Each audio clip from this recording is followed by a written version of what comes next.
दिल्ली में रहने वालों के लिए एक बड़ी खबर सामने आई है। जल्द ही घरों और फ्लैटों के सर्किल रेट में 10 से 40% तक बढ़ोतरी हो सकती है। सर्किल रेट क्या होता है, तो आपको आसान शब्दों में बताएं। सर्किल रेट मिनिमम कीमत होती है जो सरकार तय करती है। किसी भी घर या फ्लैट की रजिस्ट्री इसी रेट के आधार पर होती है।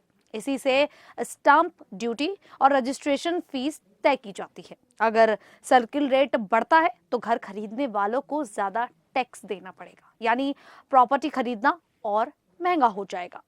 सरकारी सूत्रों और रिपोर्ट्स के मुताबिक ये बढ़ोतरी दिल्ली के अलग अलग इलाकों में अलग अलग हो सकती है। खास तौर पर ये बढ़ोतरी बी, सी, डी, ई, एफ और जी कैटेगरी की रिहायशी संपत्तियों पर लागू होगी। हालांकि ए कैटेगरी जैसे लुटियांस दिल्ली जैसे बेहद महंगे इलाके और एच कैटेगरी जो सबसे सस्ते इलाके होते हैं, उनको इस बढ़ोतरी से छूट मिल सकती है। यानी कि अगर आप दिल्ली में घर खरीदने की योजना बना रहे हैं तो ये बदलाव आपकी जेब पर असर डाल सकता है। दिल्ली सरकार काफी समय से सर्किल रेट की समीक्षा कर रही थी और अब इसे अंतिम रूप देने की तैयारी हो चुकी है।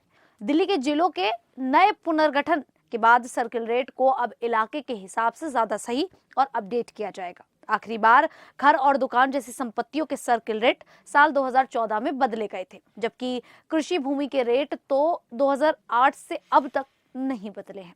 इस दौरान प्रॉपर्टी के बाजार भाव कई गुना बढ़ गए हैं, जिससे सरकारी सर्किल रेट और असली बाजार की कीमत में बड़ा अंतर आ गया है। इसी अंतर को कम करने के लिए सरकार ने एक कमेटी बनाई है जो संपत्तियों के दामों की जांच कर रही है। कमेटी जो सुझाव देगी उसी के आधार पर अंतिम फैसला लिया जाएगा। जानकारों का कहना है कि इससे लेन देन में पारदर्शिता बढ़ेगी, ब्लैक मनी कम होगी और सरकार को ज्यादा राजस्व मिलेगा।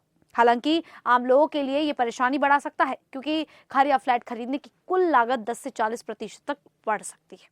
अब अगर कृषि भूमि यानी कि खेती की जमीन की बात करें तो यहाँ सर्किल रेट में बढ़ोतरी और भी ज्यादा होने वाली है। कुछ रिपोर्ट्स के मुताबिक खेती की जमीन के सर्किल रेट में 2.5 करोड़ से 5 करोड़ रुपए प्रति एकड़ तक की बढ़ोतरी हो सकती है। कुछ इलाकों में, खासकर जहां तेजी से शहरीकरण हो रहा है, वहां ये बढ़ोतरी 8 गुना तक भी हो सकती है। ये बदलाव करीब 17 साल बाद किया जा रहा है। इसका फायदा ये होगा कि अगर सरकार जमीन अधिग्रहण करती है तो किसानों को ज्यादा मुआवजा मिलेगा, लेकिन अगर किसान अपनी जमीन खुद बेचते हैं तो उन्हें ज्यादा टैक्स देना पड़ सकता है। दिल्ली सरकार की योजना है कि आगे चलकर सर्किल रेट में हर साल 2 से 3% की छोटी बढ़ोतरी की जाए, ताकि आगे चलकर सर्किल रेट और बाजार कीमत के बीच फिर से बड़ा अंतर ना बने। अभी दिल्ली में संपत्तियों को ए से एच तक 8 श्रेणियों में बांटा गया है। इसमें ए कैटेगरी सबसे महंगी और एच सबसे सस्ती मानी जाती है। अब जो बदलाव प्रस्तावित है उसमें इन श्रेणियों की संख्या बढ़ाकर 24 तक की जा सकती है। साथ ही A+ जैसी नई कैटेगरी भी जोड़ी जा सकती है।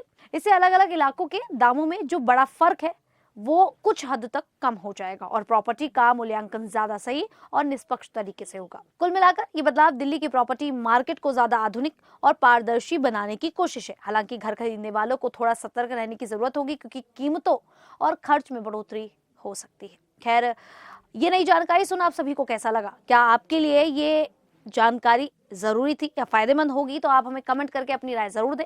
अभी के लिए इतना ही, फिर हाजिर होंगे ऐसी ही देश और दुनिया से जुड़ी बड़ी खबरों के साथ। तब तक के लिए देखते रहिए द न्यूज़ 15 दिल्ली।